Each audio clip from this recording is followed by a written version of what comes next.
पाठ 17। पोंगल। पोंगल तमिलनाडु राज्य का एक प्रमुख और प्राचीन त्योहार है। यह त्योहार तई नामक तमिल महीने की पहली तारीख को मनाया जाता है। यह दिन जनवरी के मध्य में आता है। तमिलनाडु में धान की फसल समेटने के बाद लोग खुशी प्रकट करने के लिए पोंगल का त्योहार मनाते हैं। पोंगल उत्तरायण के आरंभ का सूचक है। उत्तरायण का अर्थ है सूर्य का उत्तर दिशा में गमन। पोंगल 4 दिनों तक मनाया जाता है। पहले और बाद के दिन का भी पोंगल जितना ही महत्व है। पोंगल के पहले दिन को भोगी पोंगल कहते हैं। इस दिन लोग घर की सफाई करते हैं, पुरानी और बेकार चीजों को फेंकते हैं या जला देते हैं। पोंगल से पहले सारी रात लोग बेकार चीजों की होली जलाते हैं। होली के साथ साथ लड़के छोटे छोटे ढोल पीटते रहते हैं। इस ढोल को तमिल में बोगी कोट्टू कहते हैं। ये ढोल इसी दिन के लिए बनाए जाते हैं। शिक्षण संकेत। विद्यार्थियों को दक्षिण भारत में मनाए जाने वाले त्योहारों के बारे में बताएं।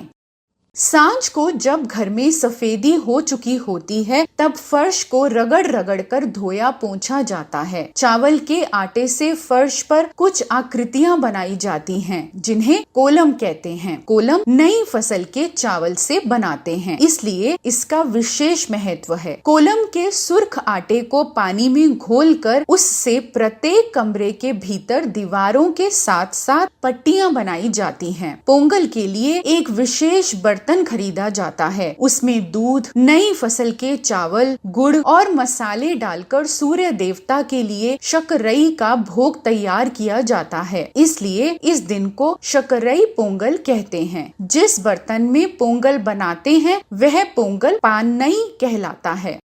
बर्तन के गले पर हल्दी का पौधा बांधा जाता है। तमिलनाडु के लोग हल्दी को पवित्र मानते हैं। हल्दी और धान की फसल एक साथ निकलती है। इन्हीं दिनों ईख की फसल भी उतरती है। पोंगल की पूजा से पहले नए कपड़े पहनना जरूरी है, तभी पूजा में बैठने की अनुमति मिलती है। फिर सबके बीच शकरई पोंगल बांटा जाता है। ईख काट काट कर गंडेरियां बनाई जाती हैं। तमिल में ईख को करुम्बू और गंडेरी को कुरुम्बू तुंडम कहते हैं। अगला दिन माट्टू पोंगल के रूप में मनाया जाता है। इस दिन पशुओं के प्रति कृतज्ञता प्रकट की जाती है, क्योंकि सारे साल वे ही परिवार की सेवा करते हैं। गायों के मस्तक पर हल्दी कुमकुम लगाई जाती है। उनके गले में पुष्पहार लगाकर उनकी पूजा की जाती है। उसके बाद उन्हें पोंगल खिलाया जाता है।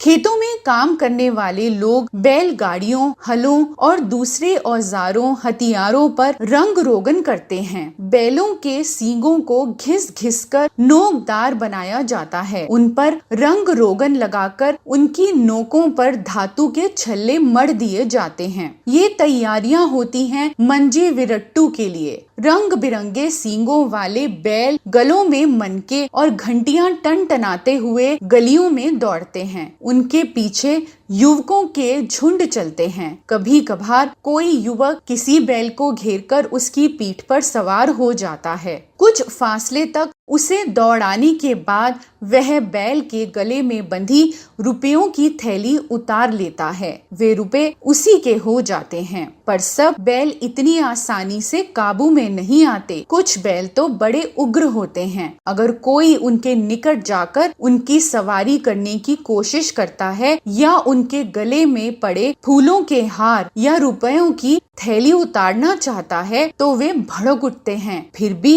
कई लोग अकेले ही या मिलजुल कर बैलों से टक्कर लेते हैं। बहुत ही रोमांचक दृश्य देखने को मिलता है। सांझ होते ही ग्राम देवी के खुले मंदिर में किसानों की स्त्रियां पूजा करने आती हैं। इसके बाद बैलगाड़ियों की दौड़ होती है, जिसमें बच्चे, बूढ़े, स्त्री, पुरुष सभी शामिल होते हैं।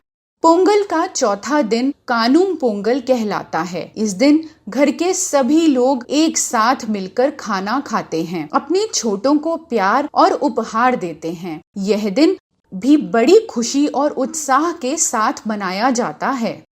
शब्दार्थ: प्रकट, जाहिर, सूचक, सूचना देने वाला, आकृतियां, बनावट, सुर्ख, लाल, अनुमति, आज्ञा, इजाजत, कृतज्ञता, आभार, उग्र, गुस्सैल, निकट, नजदीक, रोमांचक, जिससे मनुष्य रोमांचित हो उठे। श्रुतलेख। पोंगल त्योहार,